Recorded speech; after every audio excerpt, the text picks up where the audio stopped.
상처 입은 영혼 이삭 이야기를 우리가 해나가고 있습니다. 이삭은 아버지의 편애 속에 자랐기 때문에 상처 입은 영혼이었고 가련한 영혼이었는데 그가 노년에 여전히 그 상처를 극복하지 못하고 살아온 그러한 관계로 그의 자녀들이 완전히 무너졌을 뿐만 아니라 그의 가정이 풍지박산나는 그런 상황에 직면하게 됩니다. 그는 나이가 많이 들었습니다. 그는 아주 부유했습니다. 그는 나름대로 인생의 성공도 경험한 노인이었습니다. 하지만 그의 내면에 그 상처를 직시하고 그것을 신앙으로 극복하는 여정을 가지 않았기 때문에 그가 가진 모든 재산과 그의 모든 성취가 한순간에 와르르 무너지고 그가 죽을 때까지 회복하지 못한 채 자기의 인생을 마쳤습니다. 그는 자기의 아들 에서에게 편애 속에서 에서에게 모든 것을 주려고 했다가 그 야곱이 그것을 속이고 자기의 축복을 앗아갔다는 이야기를 들었을 때 몹시 떨었습니다. 우리 같이 한번 27장 33절을 같이 보도록 하겠습니다. 크게 충격받고서 부들부들 떨면서 말을 더듬거렸다. 이것이 그 새번역 번역인데요. 저게 원어로 볼 때 뉘앙스가 저런 거예요. 우리 개역개정판은 좀 더 점잖게 그렇게 번역을 했지만 그러나 실제로는 저런 뉘앙스입니다.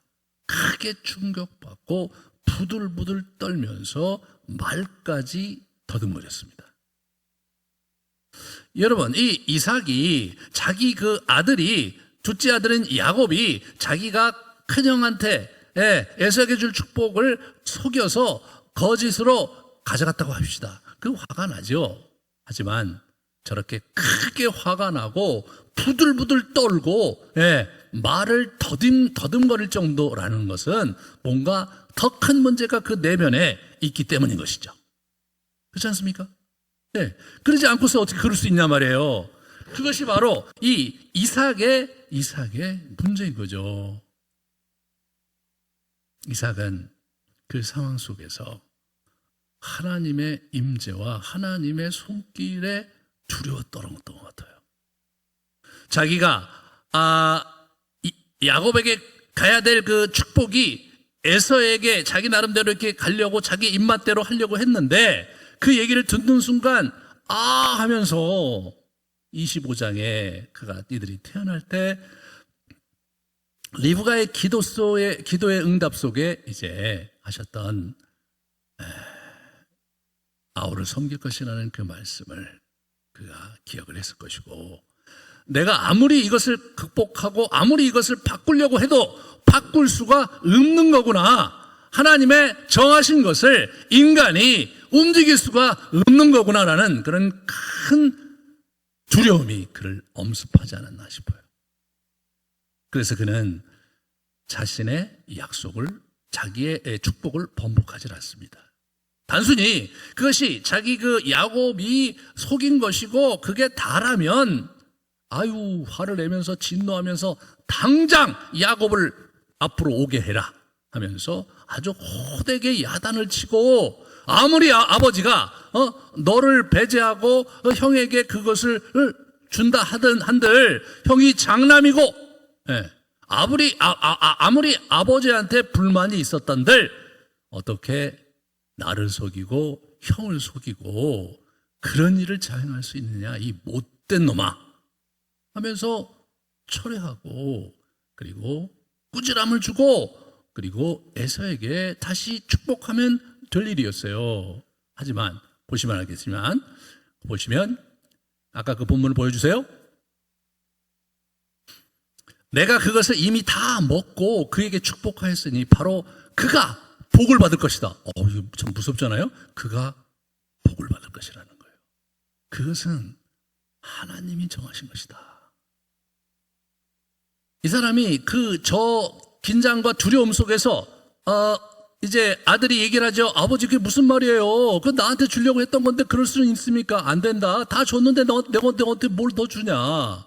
아니 복이 아버지 한 가지만 있는 겁니까? 그 남은 복 나한테 주시면 안 되겠습니까? 라고 했을 때 이 이삭이 이 에서에게 준 복이 참 기가 막힙니다. 같이 보여주시죠. 40절 41절을 보시면 27장에 내가 살 곳은 땅이 기름지지 않고 하늘에서 이슬도 내리지 않는 곳이다. 아까 말씀드렸잖아요. 그죠? 내가 살 곳은 땅이 기름지지 않고, 네, 아주 안 좋은 땅이라는 거죠. 거길 넘어서서 하늘에서 이슬도 내리지 않는 곳이다 이거죠. 아주 불모지라는 거예요. 건기와 우기가 있어요. 그죠? 건기 때 비 한 방울 안 오는 곳이 그곳인데 거기에 이슬마저 없다면 그 땅은 버려진 땅이죠. 그 땅을 준다고 그러는 거예요. 참 그 에서로서는 감당하기 어려운 거죠. 그러면서 너의 아우를 섬길 것이다 이렇게 얘기해요. 그건 뭐 하나님이 정하실 거니까 어떻게 할 수가 없는 거잖아요. 근데 그 다음 문장이 아주 묘해요. 그러나 애써 힘을 기르면 너는 그가 내 목에 씌운 멍에를 부술 것이다 그런 얘기를 하는 거예요. 분명히 네가 아우를 섬길 것이지만 그러나 네가 하기에 따라서는 아우를 그죠? 이겨먹을 수도 있을 것이다 뭐 이런 뉘앙스인 것 같기도 하고 아우가 너에게 부과하는 그런 어떤 그런 어려움을 네가 극복할 수 있을 것이다 뭐 이렇게 얘기하는 것 같기도 해요.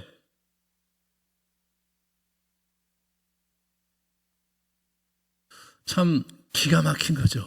집안에 이런 일이 있는 거예요. 이 이삭이 마지막에도 아주 깨끗하게 일을 처리를 하지 못하고 그런 식으로 약간의 그저 모호한 구석을 남긴 채 축복 이야기를 끝냈을 때 리브가가 그것 자체에 대해서 굉장히 곤혹스러워했죠. 그래서 자기 사람을 시켜서 에서가 어떻게 나누가 반응을 봤더니 에서가 얘기하기를 내가 죽여버리겠다. 아버지가 돌아가실 날이 멀지 않았는데 내가 그날이 되면 이 녀석을 죽여버리고 그것을 내가 갖겠다. 그렇게 결심을 하는 그런 장면을 그가 듣고 자기 남편에 가서 앙탈을 부리면서 이런 얘기를 합니다. 우리 46절, 27장 46절 아까 읽었던 본문을 같이 볼까요? 나는 햇사람의 딸들 때문에 사는 게 아주 넌더리가 납니다. 세 번역이죠. 내가 살아있다고는 하지만 나에게 무슨 사는 재미가 있겠습니까? 만약에 우리 야곱마저 해쪽 속에 결혼한다면 내가 무슨 나후로 살겠는가? 라면서 아주 자기가 그동안 쌓였던 걸 울부를 확 내뿜으면서 그래서 내가 이 일을 저지른 거요! 라고 얘기를 하는 거죠. 그래서 어떻게 합니까? 결국 야곱을 밧단 아람에 보내서 이참에 결혼을 시킵시다. 이참에 이 여자들이 아닌 내 오라비 라반의 딸들 중에서 결혼을 하게 합시다. 그리고 지금 에서가 막 이렇게 막 굉장히 화가 났으니까 그것이 진정될 동안 그렇게 합시다 라고 이제 결론을 둘이 내린 거죠. 밧담 아람 지도를 보여주시겠어요? 여러분, 저게 밧담 아람 하란이 그쪽이거든요. 그쪽에서 지금 왔잖아요. 거기를 보내자 이거예요. 그래서 이제 우리 에서도 저렇게 화가 났고 둘이 지금 상처가 있으니까 시간을 두고 해결하기로 그들이 이제 결정을 한 거죠. 이삭이 그 상황에서 이 얘기를 하죠. 불러갖고 결혼을 이제 외삼촌 라반의 집에 가서 라반의 딸들 중에 결혼을 해라. 그렇게 얘기하면서 점잖게 이렇게 보내요. 그러면서 동시에 3절과 4절에 보면 아브라함에게 주신 언약과 나에게 주신 그 언약의 축복이 이 땅을 네 후손에게 준다는 그 축복이 너에게 가기를 원한다. 이렇게 얘기를 하는 거예요. 승복하는 거죠. 그건 자기가 줄 수 있는 게 아니잖아요. 족장이 줄 수 있는 게 아닌데 그동안은 자기가 에서가 그걸 가져가야 되는데 에서가 이제 그렇게 생각을 하다가 이 사태 속에서 그가 드디어 이제 이렇게 자기의 뜻을 내려놓고 이제 그렇게 우리 야곱을 축복을 하는 그런 모습을 우리에게 보여줍니다. 하지만 여기서 우리가 정말 생각해 봐야 될 것은 뭐냐면 이 사람이 또다시 어정쩡하게 문제를 해결한 거예요. 어정쩡하게 시간 속에다가 던져버린 거예요, 이 문제를.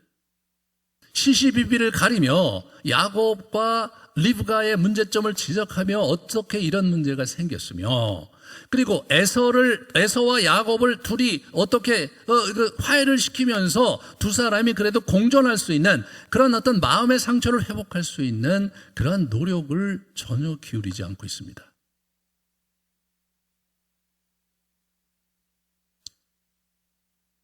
문제의 본질을 회피한 채 시간에 떠맡기면서, 그러면서 이 문제를 아주 미봉책으로 일을 끝내버리는 거예요. 그렇게 함으로써 두 형제가 평생 회복될 수 없는 그러한 상처 속에 살아가게 되는 거죠. 시간은 약이다, 이런 얘기가 있어요. 그건요, 여러분, 가족이 아니라 가족 밖에 있는 사람에 대한 상처라는 것, 그런 거는 시간이 지나면서 얼굴도 안 보고 그러면 어떻게 돼요? 그게 이제 세월 속에 묻히면서 흘려 내려가기 하죠. 그렇지만 가족 내에서의 상처는 그렇게 되는 게 아니잖아요. 그것이 계속 쌓이는 거잖아요. 네, 시간이 흐른다고 저절로 해결될 수 없는 상처가 가족 내에서의 상처죠. 그렇지 않습니까? 그것은 구체적인 과정을 밟아가면서 진실을 나누면서 회복을 위해서 서로 노력하는 과정 속에서 하나님의 은혜를 가지고 서서히, 이 은혜 속에서 서서히 이렇게 회복되어 가는 것이지, 시간에 맡긴다고 해결될 수 있는 부분은 한계가 많은 거죠.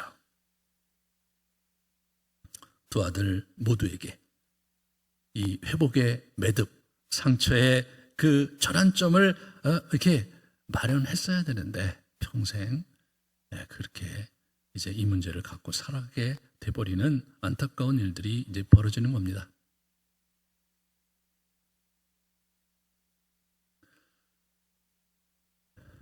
우리가 이제 이 이후에 창세기 스토리를 보면 야곱과에서는 33장의 회복, 서로 이제 이렇게 껴안으면서 화해하는 것 같지만 실제로 야곱은 형과 화해를 안 했고요. 그리고 형과 다시 합할 생각이 없었던 것이 분명하고, 그리고 서로 제각기 다른 길을 가는 걸 보게 됩니다. 이것이 이삭의 심각한 문제인 거죠.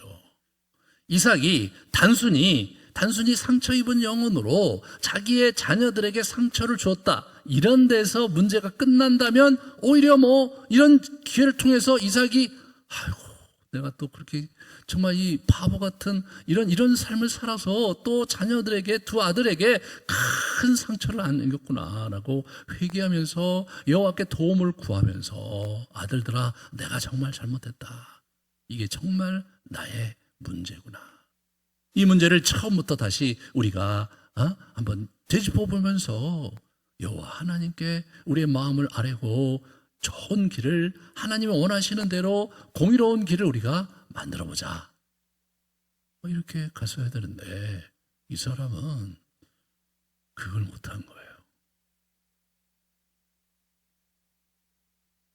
여러분, 인생을 살면서 우리는 때로 잘못을 범합니다.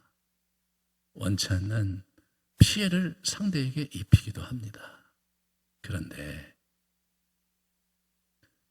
그런 사람이 한둘도 아니고 여러분 다 그렇잖아요. 그런데 가장 심각한 문제는 뭐냐면, 그런 상처를 주었음에도 불구하고 책임 있게 그 문제를 책임질 거는 책임지면서, 그죠? 회복을 위해서, 또 이렇게 긍정적 온전케 됨을 위해서 자기가 기꺼이 그 문제를 이렇게 해결하려는 그런 노력을 하지 않는 거예요. 그냥 방치하는 거예요. 미봉책으로 적당히 이렇게 보따리 싸서 휙 세월 속에 던져버리는 거죠. 그것이 가정사 속에서는 그들의 인생 전체를 망가뜨리는 엄청난 일이 벌어진다는 것을 우리는 이 이삭 가정을 통해서 볼 수가 있습니다.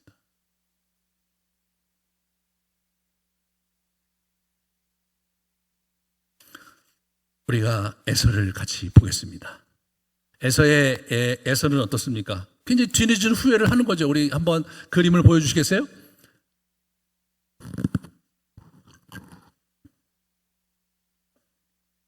화가 나고 그리고 죽여버리고 싶지만, 아니 아버지가, 축복권을 가진 아버지가 자기 동생 야곱에게 모든 것을 줘버렸어요. 자기는 아무것도 아닌 거예요. 그리고 이제 어떻게 되는가 가만히 귀동냥을 하면서 들어보니까, 아버지하고 어머니가 이 해족속 여인 때문에 그거 그렇게 하면 안 되는 거였구나. 그것을 알았어요. 야, 그거를 지금 알았어요, 이 남자가. 네. 물론 1차적으로 부모의 책임이 있어요. 아버지가 그 문제를 정확하게 선을 긋지 않았겠죠. 그걸 알았어요. 얼마나 통탄스러웠겠어요. 그래서 이제 두 번째 그림을 보여주시면 이 친구가 이제 회한에 빠져요. 아니 도대체 왜 어떻게 이렇게 내가 이게 그렇게까지 심각한 문제인지를 왜 나는 몰랐을까? 아니 이것이 축복이 좌지우지되는 그런 문제였단 말이냐? 막 이래가면서 회한에 빠졌겠죠. 그런데 이 사람이 오늘 안 게 두 번째가 뭐냐면, 자기 아버지도 자기 해적 속의 여인들 때문에 힘들어한다는 것을, 좋아하지 않는다는 것을 알았다고 나와요. 저는 이게 너무나 기가 막힌 거예요. 어머니는 싫어하는 거 알았어요. 어머니는 저 야곱 편이니까 싫어하는 거 알았단 말이죠. 근데 아버지마저 그거를 그랬다는 걸 몰랐다는 거예요. 그렇다면 아버지가 뭐예요? 잘 내색을 안 한 거예요, 이 남자가. 그죠? 자기가 지금 너무 사랑하니까, 자기 예서를 너무 사랑하니까 그냥 뭐 허허 웃고 좋은 게 좋은 거니까 속으로는 힘들고, 여러분 그렇잖아요? 26장 맨 마지막 절 보세요. 이삭과 리브가가 그 해적 속의 연일 때문에 힘들었다는 얘기가 나오거든요. 이 사람 힘들었어요. 그런데 그거를 자기 아들이 알아먹도록 얘기를 하지 않은 거예요. 훈계가 없었던 거예요. 이 눈먼 사랑이었습니다. 자기 에서를 사랑하는 건 좋은데 이 훈계를 제대로 안 한 거죠. 우리가 이삭이 자기가 볼 때 우리가 선호도가 있는 사람이니까, 인간은 보니까 큰 애가 마음에 들어요. 근데 둘째 애는 좀 마음이 좀 안 들어. 그럴 수 있죠. 그럴 수 있는 거예요. 근데 이제 그걸 가지고 이제 하는데 편애로 가고 이런 과정에서 이렇게 할 수도 있고 저렇게 할 수도 있는데, 그러나 두 아들의 장래, 자기 죽고 나서 장래에 어떻게 될 것인지를 결정하는 장면에서 그것을 감정적인 차원으로 그 문제를 해결한다면 그건 굉장히 심각한 거죠. 완전히 이 영혼이 그저 굴절되고 병들어 있었던 거예요.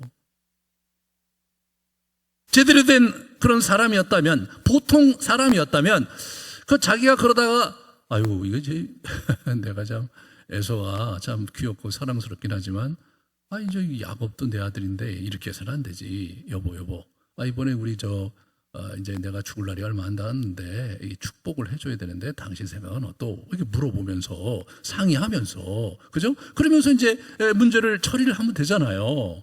그럼 되죠. 그게 정상적인 사람이죠. 이 사람은 그렇게 처리를 안 한 거예요. 에서가 완전히 망가진 겁니다. 그래서 이 사람이 어떻게 됩니까? 고민하다가, 그렇다, 이 문제를 해결해야 된다, 뒤늦은 해결책을 보여주는 그 그림이 보여줘야 되는데, 우와, 저거예요. 제가 찾아낸 건데 이거다. 그래서 어떻게 됩니까? 가서 이스마엘에 있는 그 가문에 있는 처자를 데려다가 셋째 부인을 삼아요. 나름대로 노력을 하는 거죠. 하지만 저 친구 그것도 부부하고 상의 안 하고 또 그렇게 했어요. 그런데 여러분, 성경을 읽다 보면 참 이 궁색한 대안이긴 하지만, 하나님께서 에서를 정말로 그럼 내치셨냐? 그렇지는 않아요. 네? 이런 장면에서 에서가 이렇게 약간 이렇게 제스처를 좀 이렇게 돌아오면서 나중에 사실은 야곱을 가서 그냥 400명을 데려가서 그냥 의작작 해버리려고 하다가 마음을 그가 접고 그 동생을 용서했거든요, 이 사람이. 근데 여전히 그에게 이제 축복이 있어요. 훗날 이 사람이 이제 세일산 그 에돔 땅에 이 사람이 이제 직거하게 되는데 한번 보시죠. 우리 32장에 보면 3절에 보면 이 사람이 이제 바단 아람으로 해서 우리 야곱이 돌아올 때 만날 때 형한테 사람을 놓는데 어디 있었냐면 바단 아람에 있었어요. 에서의 이제 에서의 두 여인이 어떤 여인이냐면 창세기 36장 2절에 보면 이렇게 나와요. 가나안 여인 중에 헷 족속 엘론의 딸 아다와 히 족속 시본의 딸 아나의 딸 홀리바마. 그러니까 아다와 홀리바마가 두 여자 이름이 나와요. 그런 걸로 봐서는 에서가 아무 여자나 아무 가문을 볼 것이 없는 그런 집안의 여자하고 결혼하지 않은 건 분명해요. 이 남자가. 그죠? 이름이 저렇게 딱 나오잖아요. 예. 그래서 이 사람이 이제 그렇게 결혼을 해서 나름대로 지낸 거예요. 나름대로 그 지역에 유력한 집안의 여자하고 결혼을 한 거더라고요, 이 사람이. 예. 그렇기 때문에 사실은 이 에서가 그렇게 자기가 잘못했다고 생각 안 함직하잖아요. 예? 우리로 얘기하면 어디 가든 저기 캠핑 가서 놀러 갔다가 옆에 이렇게 있는 그 여자가 마음에 들어서 눈 맞아갖고 그래 결혼했다 뭐 이런 거가 아니란 말이에요. 예. 훗날 3번 그 다음 걸 보여주세요. 그 다음 걸 보여주시면 본문을. 네, 우리 이제 이 세일산에 살거든요. 세일산에 보여주세요. 저기 이 사해 남쪽에 거기 세일 산맥이 쭉 있고요. 거기 중간에 세일산이 있는데 거기가 에돔 지역이에요. 그 다음 걸 보여주시면 지도를. 네, 저기가 에돔 지역입니다. 그러니까 저 에돔 지역을 이 사람이 이제 거기서 이제 살게 되는 거예요. 자, 우리 그럼 에돔 지역을 살게 된 것이 어떻게 된 것일까를 한번 가만히 보죠. 우리 33장 3절 플러스 36장 6절 있는 거 보여요. 이 사람이 이제 세일 땅 에돔 들에 있는 형 에서에게 갔는데 나중에 보니까 36장에 보니까 에서가 이 사람들이 정식으로 분가를 했더라고요. 모든 재물을 이끌고 그의 동생 야곱을 떠나 다른 곳으로 갔으니 두 사람의 소유가 풍부하여 함께 거주할 수 없습니다. 에돔이 세일산에 거주했다. 그러니까 아버지를 이제 최종적으로 만나서 두 사람이 이제 같이 거하기 어려우니까 갔는데 아마도 그 전에 이 에서는 자기가 가나안 땅이 자기 게 아니니까 나름대로 여기저기 알아보던 끝에 뭐 아버지와 상의를 했는지 아버지가 기도 중에 뭐 응답을 받았는지 모르지만 그 지역에 가 있었어요. 근데 그 지역은 사실은 호리 족속이 살고 있었어요. 호리 족속은 학자들에 의하면 커다란 거인족이었어요. 이 거인족. 네, 그게 쉬운 곳이 아니었어요. 네, 그런데 실제로 우리가 이제 400이 훨씬 넘었겠죠. 한 500에서 600년 후에 출애굽 상황에서 이제 신명기에 보면 2장에 보면 그게 나와요. 그게 어떻게 됐는지. 자, 보시면 세일에 거주하는 너의 동족 에서의 자손이 사는 지역으로 너희가 지나갈 때 스스로 깊이 삼가고 그들의 땅은 한 발자국도 너희에게 주지 아니하리니 이는 내가 세일산을 에서에게 기업으로 주었습니다. 나오죠? 그 다음에 2장 12절이 결정적인 거예요. 호리 사람도 세일산에 거주해야 하는데 호리 족속은 이스라엘 족속이 아닙니다. 모압과 암몬도 아닌 거예요. 저건 그냥 가나안 족속이에요. 이 거인족. 에서 자손이 그들을 멸하고 그 땅에 거주하였으니 이스라엘이 여호와께서 주신 기업의 땅에서 행한 것과 같았다. 이렇게 나옴으로써 그쪽을 기업으로 하나님 주셔갖고 거기 기존에 있었던 호리 족속을 내치고 그들이 거기를 차지하게 하셨다. 그러므로 그것은 뭐예요? 하나님께서 유업으로 주신 땅이었다는 거죠. 그렇다면 우리가 하나님께서 에서를 어떻게 하셨는가? 에서는 에서의 분기대로 주신 거예요. 네? 그렇다면 뭐예요?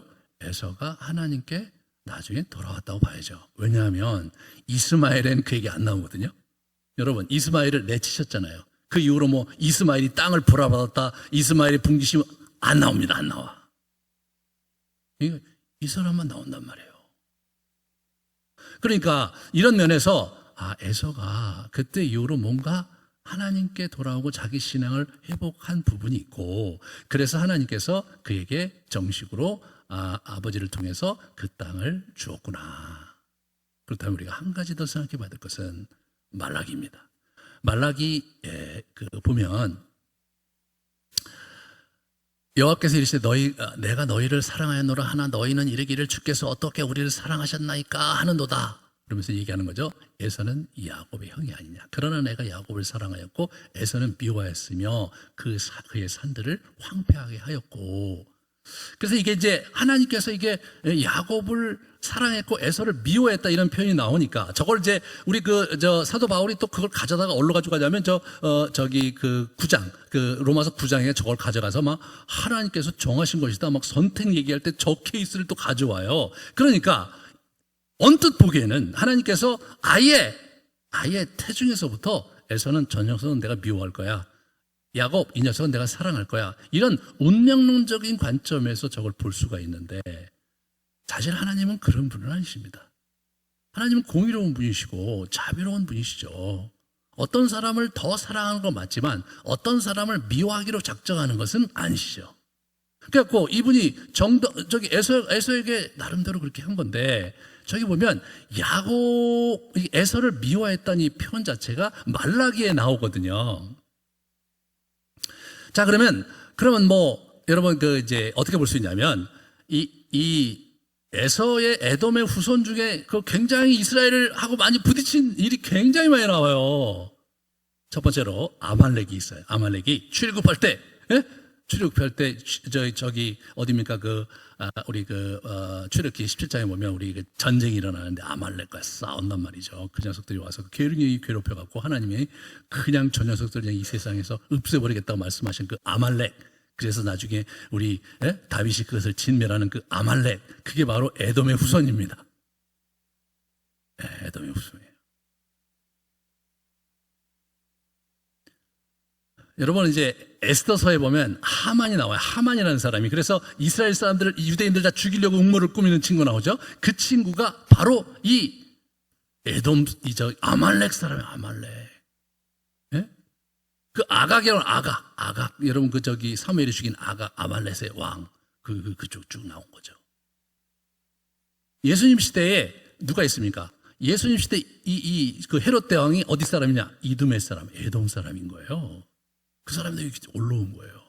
그러니까 역사상 굉장히 많은 충돌이 있었어요. 심지어 아모스에서 하나님께서 에돔에 화를 낼 때는 너희 녀석들 형제 나라를 그렇게 들어가서 치고 사륙하였으니까 내가 너희를 징계하겠다 이게 나온단 말이에요. 그들이 사사건건 그 잘못을 많이 해갖고 하나님이 정이 떨어지셨어요. 여러분 이스라엘 그러면 잘 봐주셨습니까? 이스라엘도 정이 떨어지니까 그냥 이 위문적인 들어다가 치시고 저것도 치시고 전염병 들어가고 막 하나님께서 징계하시고 그러시잖아요. 그런데 여러분 남유다는 그래도 하나님을 잘 섬기는 왕이 계속 이렇게 일어났단 말이에요. 그러니까 남유다에 대한 애정은 사라질만 하면 또 회복이 되고 사라질만 하면 회복이 되면서 하나님 워낙 꼬투리 잡아서 사랑 주시고 자비를 주시려고 하는 분이기 때문에 거기 이게 이어왔는데 북이스라엘은 어떻겠습니까? 북이스라엘은요 한 왕도 하나님께 합당한 왕이 없었어요. 그래서 이분이 200년 동안 기다리다가 아수르에게 그냥 쳐갖고 날려버리셨어요. 그 친구들은 못 돌아왔어요. 야곱만 사랑한 게 아니에요, 여러분. 야곱 그 친구들의 자석 중에서도 북이스라엘은 그냥 200년 기다리다가 버려버렸단 말이에요. 그런 의미에서 에서도 버렸어요. 에서만 특별히 버린 건 아니고.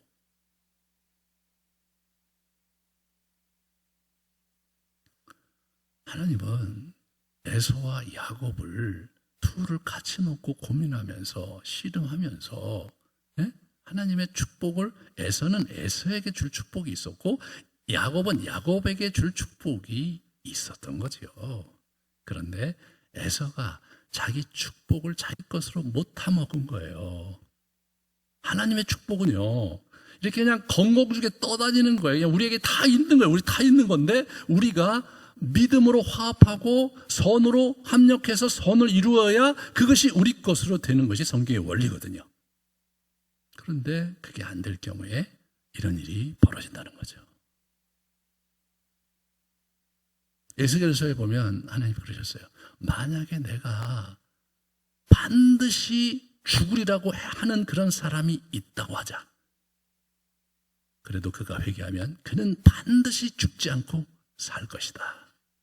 만약에 내가 정말로 반드시 살고 영원히 한다고 약속했던 사람이 있다고 하자. 그런데 그가 율법을 어기고 나를 떠난다면 나는 그를 버릴 것이다.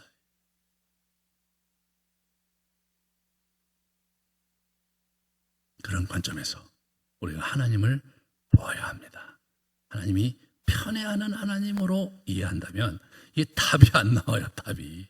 그분은 편애하는 것이 아니라 각자의 분깃과 분량대로 우리에게 은사도 주시고 축복도 주시는 분으로, 그러니까 우리가 욕심내야 될 것은 뭐냐면 나에게 허락된 분깃을 찾아 달라고, 나한테 달라고, 그것이 우리가 해야 될 일이다. 에서는 그것에 대한 관심이 없었어요. 자기 입맛대로, 자기 원하는 대로 자기 인생을 사는 게 다였던 사람, 그게 에서였던 거예요. 그래서 그가 하나님 나라의 모든 축복을 놓쳤던 것입니다. 우리 야곱으로 넘어갑시다. 야곱은 결혼을 명분으로 에서의 낯을 피해서 먼 길을 떠납니다. 외삼촌 라반의 딸들 중에서 아내를 구해달라는 그런 얘기를 듣고 이제 먼 길을 떠나는데, 그때 이 떠날 때는 금방 갔다 올 거라고 생각했어요. 여러분 창세기 27장 44절 45절을 같이 보겠습니다. 내 형의 노가 풀리기까지 몇 날 동안 그와 함께 거주하라. 내 형의 분노가 풀려 내가 자기에게 행한 것을 잊어버리거든 내가 곧 사람을 보내어 너를 거기서 불러오리라. 이게 어머니 리브가가 야곱을 위로하면서 한 말입니다. 그렇게 한 거예요.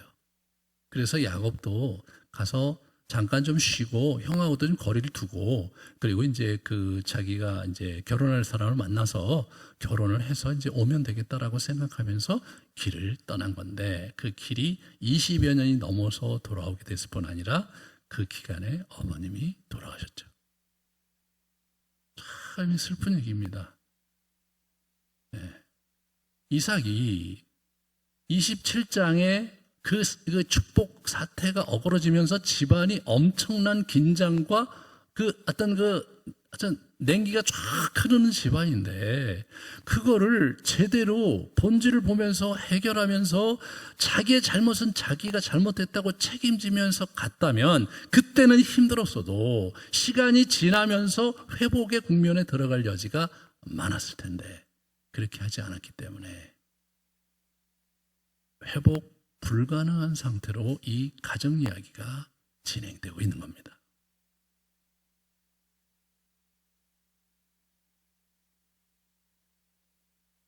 그는 베델로 가다가 베델에서 밤에 잠을 잡니다. 자, 베델이 어딘지 좀 잠깐 볼게요. 베델은 저기예요. 네. 근데 저기 어디냐면 중앙 산지거든요. 저기는 워낙 길이 없는 곳이에요. 성경에만 족장들이 왔다 갔다 했기 때문에 족장로라고 알려져 있어요. 우리 같이 한번 그 다음 걸 볼까요? 저런 거예요. 베델이 저렇게 산 꼭대기에 있는 거예요. 우리로 얘기하면 백두대가 쭉 있잖아요. 그러니까 거기에서 뭐 대관령 정도 되는 거예요. 대관령. 네? 그런 곳이에요, 저기가. 그러니까 저 대관령 가다가 이제 대관령에서 이 사람이 이제 이렇게 이제 잠깐 보내서 거기다 돌베개를 베고 자는 거예요. 그렇다면 이게 뭐예요? 사람이 없는 곳이에요, 인적이. 그 당시에는 해안도로로 해서 사람들이 왔다 갔다 했고, 이쪽에 그 요단강 건너편에 무역로 왕의 대로가 있었고, 저기는 사람 다니는 길이 아닌 거예요. 인적이 드물었던 거예요. 이 사람은 뭐예요? 에서가 쫓아오면 자기는 뭐 가는 거니까. 그러니까 제대로 된 길로 갈 수는 없고, 그러니까 이제 여러분 어떻게 됩니까? 우리로 얘기하면 백두 대가를 따라서 산등성 이렇게 가면서 도망 가다가 저기가 이제 이틀 거리라는 거예요. 부엘세바에서 거기까지 가는데 약 이틀 거리예요. 거기 가서 이제 고나게 이틀 동안에 도망온 거예요. 그래서 이제 아유, 이제 형도 안 오는 것 같고 그러니까 그냥 오늘은 쉬었다 가야 되겠다 생각해서 이게 보니까 돌이 마침 좋은 게 있어서 거기다 베고 이 사람이 잔 거예요. 그런데 그 베델에 돌베개를 베고 자는 그 잠 속에 하나님께서 꿈으로 나타나시는 거죠. 한번 볼까요? 그래서 이번 이렇게 아주 고나게 자죠. 저게 이제 이렇게 하늘로 가는 사다리가 보이고 천사들이 보이면서 거기 하나님이 좌정하셔서 말씀을 하시면서 자기에게 축복을 약속하시죠. 축복을 약속하십니다. 아브라함과 이삭의 하나님이다. 그들에게 준 축복을 너에게 줄 것이다. 내가 너와 함께 할 것이고 너를 먹일 것이고 입힐 것이며 안전하게 이리로 데려올 것이다. 내가 너를 떠나지 않을 것이다. 이런 약속을 하나님께서 주신 거예요.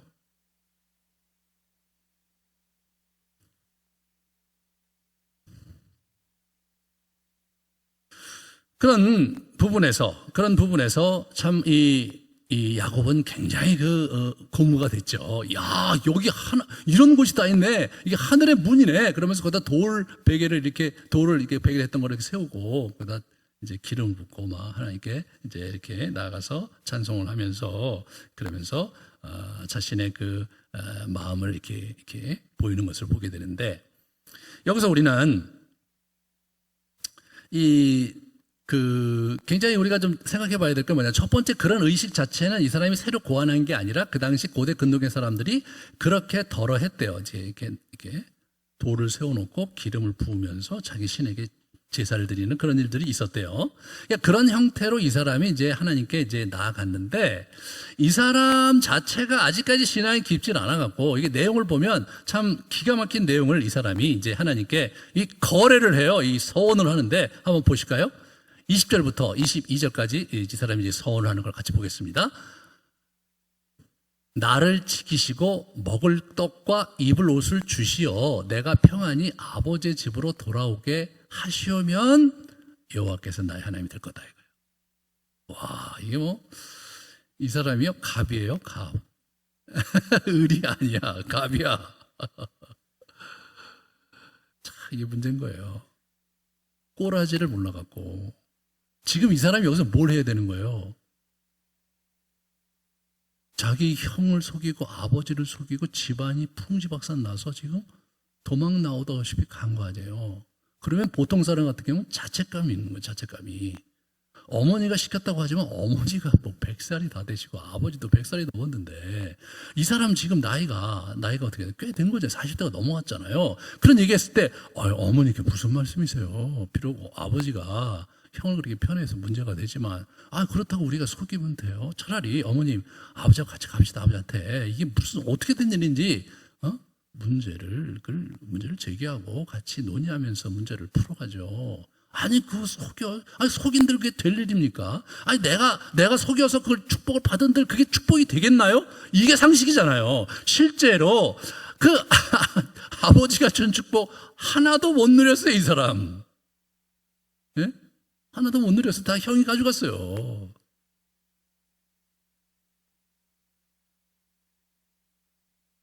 그게 뭐예요? 신하죠, 신하. 아버지의 축복을 받아야 내가 살 거라는 그런 잘못된 관념이 어머니하고 자기에 있었던 거예요. 여러분, 축복이 부모에게서 옵니까? 부모님이 가신 재산을 나눠줄 수 있죠. 자기의 것을. 그 이상은 아니죠. 축복은 하나님으로부터 오는 거죠. 이 사람이 그걸 몰랐던 거예요. 그러니까 뭐예요? 정상적인 사람이라면 어떻게 돼요? 이런 장면에서 철이 들어야 되잖아요. 집안이 풍지박산 났어요, 지금. 형은 자기를 죽이겠다고 그래요. 이게 대안이 있나요, 대안이? 그럼 너무나 권고해서 그냥 자는데 나타나주셔서 어떻게 돼요? 나 같은 죄인한테 오셔서 이런 약속을 해주시니 너무너무 감사하다. 기도하면서 자기 죄를 고백해야 되지 않겠어요? 내가 욕심이 많아서. 어머니도 저렇게 되고 아버지도 저렇게 되고 집안을 이렇게 어렵게 만들었는데 하나님, 제가 이제 어떻게 해야 될까요? 저를 불쌍히 여겨주시고 내가 가는 길도 주님께서 지켜주실 뿐 아니라 남아있는 우리 부모님과 형도 주님께서 온전히 지켜주세요. 여러분 이렇게 되는 거 아니에요? 이렇게? 나이가 40이 넘으면 그 정도는 돼야 되는 거 아니에요? 이분이 그게 안 되는 거예요. 완전히 피해자 컴플렉스에 있는 것 같아요. 잘못한 게 없어, 잘못한 게. 내가 그럼 뭐 하나님으로 내가 뭐 그렇게 모시도록 하죠. 딱 갑이에요. 그 다음 문장이 또 더 재밌어요. 그 다음 거 보세요. 그 다음 거. 이거 보여줘. 나를 안 보이잖아요. 보시면 내가 기둥으로 세운 이 돌이 하나님의 집이 될 것이요. 그래서 전을 짓겠다는 거예요. 저 약속 안 지켰습니다. 이놈. 안 지켰어요. 그 다음에 내게 주신 모든 것에서 11분의 1을 내가 반드시 하나님께 드리겠다 이거예요. 11조를 드리겠다 이거예요. 아직까지 11조가 정해진 건 아니었지만 그러나 그 당시 고대 근동에서 자기 하나님께 자기의 신에게 헌신할 때 11조를 드렸다고 그래요. 11조를. 왕을 위해서 11조를 드리고 자기 신을 위해서 11조를 드리는 거예요. 그게 그 당시에 이스라엘 사람이 아니라 그 당시 고대 근동의 사람들 그렇게 한 거예요. 그 관례에 따라서 11조를 내가 드리죠. 이렇게 한 거예요. 이야, 주제 파악을 못해도 이렇게 주제 파악을 못할 수가 없어요. 하나님이 아무 말씀도 안 하세요. 네? 아무 말씀도 안 하셔. 그 다음에 어떻게 됩니까? 라반을 등장시켜서 완전히 20년을 집 밟아버리세요. 이 녀석이 지금 주제 파악을 못하고, 네. 여러분, 사람이요, 말로 안 될 때는 어떻게 됩니까? 물리적인 충격을 가해야 되거든요. 이게 미련해갖고 자기가 뭘 잘못했는지 몰라 지금. 말을 해줘도 인정을 안 해. 그럴 때 어떻게 돼요? 물리적인 충격을 가해야 돼요. 그런 물리적인 충격을. 네. 그래서 이 잠언에 보면 자식의 미련함을 위해서 너희가 매를 들어라. 그가 죽지 않을 거다. 그런 얘기를 해. 죽지 않을 거다. 근데 우리가 이제 자식을 잘 키운다고 그냥 매 안 되려고 하다가 자식이 이제 망가지는 거죠. 네, 망가지는 거예요. 그러니까 이제 그런 면에서 참 이게 기가 막힌 거예요. 하나님께서 어떻게 하십니까? 하하, 이 녀석. 첫 번째 하나님은 뭐예요? 얘가 안 돌아오면 큰일 나거든요. 하나님 입장에서는. 그런 거 아셔야 돼요, 여러분. 얘가 안 들어오면 큰일 나는 거예요. 왜냐하면 지금 하나님과 어떻게 돼요? 하나님과 아브라함과 이삭과 맺은 언약이 쭉 있는 거죠. 그죠? 얘가 안 들어오면 큰일 나는 거예요. 조심하셔야 되는 거예요, 그게. 제가 이제 이렇게 목회를 하잖아요. 그럼 제가 이제 우리 교회 제가 이제 책임자잖아요. 그러니까 하나님께서 어쩔 수 없이 저를 챙길 때가 있으신 거죠. 네, 저를 보호해 주셔야 될 때가 있는 거예요. 여러분, 그건 있는 거예요. 하지만 실제로 하나님이 나를 기뻐하지 않으실 수 있는 거예요. 사도 바울이 그 얘기를 했어요. 뭐라고 그랬냐면 내가 매일매일 육신을 쳐 복종함은 내가 쓰임받고 버림받을까 봐 두려워하기 때문이다. 그 얘기했어요. 버림받을까 봐 두려워했어요. 그러니까 버림받는 게 뭐 지옥 가고 이런 게 아니라 하나님 나라의 유업과 하나님의 축복과 하나님의 사랑으로부터 완전히 그죠? 개털될까 봐 두려워한다. 두려워해야 합니다. 두려워해야 돼. 때로 우리는 교회가 여러 가지 이제 환난과 어려움이 있을 때 하나님께서 쉽사리 그들을 이렇게 어렵게 하거나 그러지 않고 나름대로 또 잘 사세요. 그 우리가 볼 때 야, 하나님이 불의를 저렇게 보고 계시더니 뭐 답답하죠. 하지만 여러분, 하나님께서 그래도 그 친구들을 통해서 보호해야 될 교회가 있고 사람이 있기 때문에 그렇게 하시는 거지. 그들을 좋아하시겠습니까? 네, 그들을 사랑하시겠냔 말이에요. 어림도 없는 얘기입니다.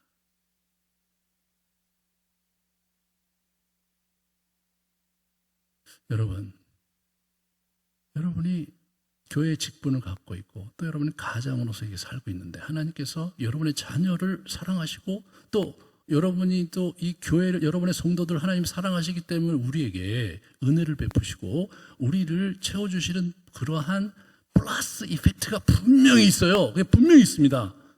하지만 조심해야 될 것은 먹고 떨어지는 게 있는 거예요.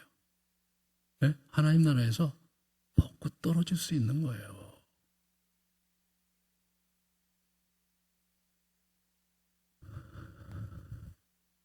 이 사람이 참 그 야곱이 찌질해갖고 주제 파악 못하고 자기 돌아보지도 않고 피해자 코스프레를 하면서 인생을 살다가 그가 130년 살고 요셉을 만나러 애굽의 바로 왕에 가서 아유 어르신 연세가 어떻게 되세요 하니까 내가 그냥 우리 연조 선배보다 우리 조상들은 많이 안 살았는데 130년 살았는데 막한 세월을 살았다 그래. 불행한 세월을 살았습니다. 그 사람. 이게 인생인 거죠. 왜 하나님께서 우리에게 의로운 길을 가려고 하시는가? 그것은 우리에게 복을 주시기 위해서 그런 거더라고요. 의인에게 복을 주시는 것이 하나님의 공이잖아요. 여러분과 제가 의롭지 않은데 복을 주시는 건 하나님의 공의가 아니시거든요. 내가 의롭지 않게 살면 하나님은 연단을 주시는 거죠.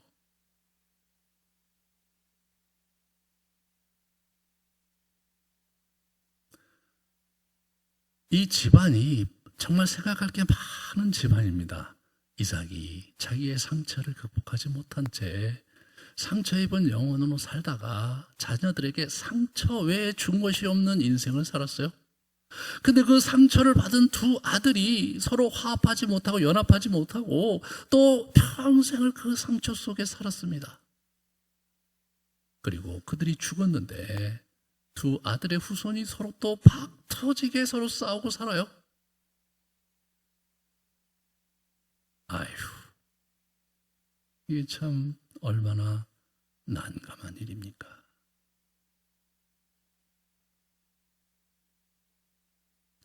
우리가 신앙생활을요 두 축으로 생각하셔야 돼요. 하나는 뭐냐면 하나님께 봉사하고 또 복음 전도도 하고 하나님의 영광을 위해서 우리가 이 세상 속에서 분투하는 삶을 사는 이러한 한쪽의 그 외연적인 하나님 나라의 삶을 사는 거 하나.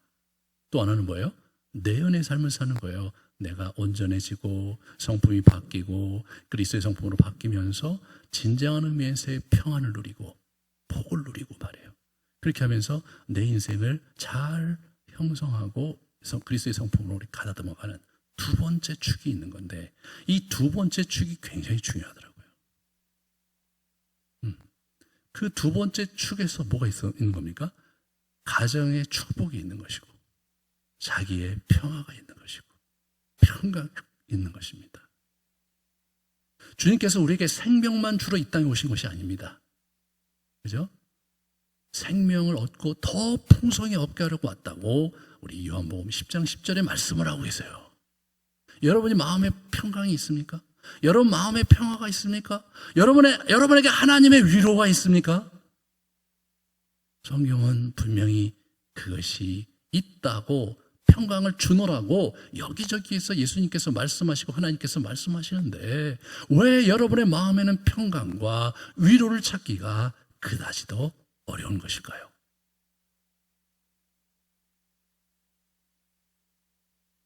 그것은 한 유명한 그 신학자가 쓴 글이 참 감동인데요. 성경에 있는 말씀을 지적으로 깨달았는데 그것을 자기 것으로 만들어서 그 은혜를 누리는 데는 한 가지 방법밖에 없다. 그것이 바로 훈련인 거예요. 훈련인 겁니다, 여러분. 훈련하지 않고는 그 하나님의 축복과 하나님의 은혜를 누릴 수가 없는 거예요. 저희가 계속해서 지금 묵상 훈련시키고 막 수동적인 영성 막 열심히 시켜요. 10년 동안 했는데 그게 잘 안 돼요. 미치겠어요.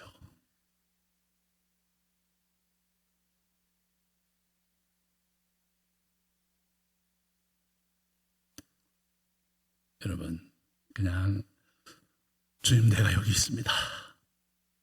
주님 나에게 필요가 있으면 나를 도와주시고 위로를 해주세요 라고 우리가 기도하고 울부짖으면 그분이 우리에게 은혜를 내려주신다. 이것이 전통적으로 우리가 믿는 신앙의 패러다임입니다. 그죠? 근데 문제가 뭐냐면 하나님 은혜를 주시는데 내 감지 능력이 너무나 떨어지는 거예요. 이게 완전히 망가져 있는 시스템에 어두움에 막 쩔어 있고 막 죄덩어리 이런 것들이 막 내 가슴에 막 내 영혼에 막 덜치덜치 붙어 있는 거예요. 그러니까 그게 감지가 안 되는 거예요. 여러분, 상처 많은 그런 또는 어려움을 많이 겪는데 극복하지 못한 사람하고 얘기해보면 정상적인 소통이 어려울 때가 있어요. 그죠? 뭘 얘기를 해도 좀 조심스러워. 뭘 얘기해도 좀 받아들여지질 않아. 그게 뭐예요? 그분이 마음에 짐과 어려움을 갖고 있기 때문에 쉽사리 그 사람과 같이 할 수 없는 것과 같이 하나님께서 우리와 함께 하시는데 이분이 너무나 순수하시고 너무나 대단한 분이시기 때문에 우리가 어두움과 갖고는 그걸 감지할 능력이 없는 거예요. 거기다가 말해 감지하는 게 뭔지를 배워본 적도 막 없이 살아왔던 거예요, 우리가. 그러니까 이게 여러 가지가 어려운 거예요. 뭐 하늘나라 가면 그분의 은혜를 충분히 다 느낄 수 있겠죠. 예. 하지만 여기서는 그게 안 돼요. 안 될 때는 어떻게 돼요? 그거를 우리가 훈련하는 수밖에 없다. 이거 기독교 전통에 있는 우리 선배들이 하는 얘기예요, 이게.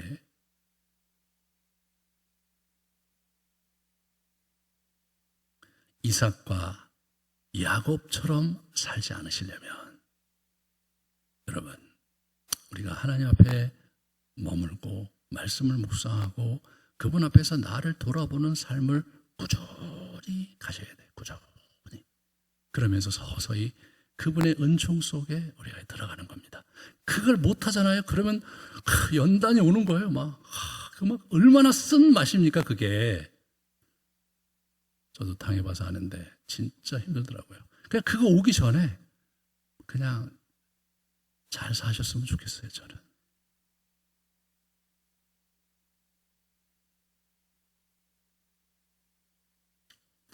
이삭 이야기를 서서히 이제 맞춰가는데 이삭에게 배워야 될 건 뭡니까? 저는 얘기했듯이 마음을 넓혀야 돼요. 근데 이삭은 마음은 넓혔는지 모르지만 자기 스토리 속에서 자기의 내면의 굴절과 문제를 직면할 수가 없었던 것 같아요. 뭐 못했겠죠. 누구 배운 적도 없으니까. 여러분, 그렇게 살지 않으시기를 부탁드립니다. 오늘 같이 또 우리 성찬식 하면서 우리 영혼을 비추어 보고 주님, 내가 정말로 주님이 필요하고 주님이 아니면 내 영혼을 고칠 분이 없고 소망이 없다. 그것을 고백하면서 주님께 나아가시고 자리에 앉아서 설교를 생각하시면서 기도하시기 바랍니다. 잠깐 우리 기도하겠습니다.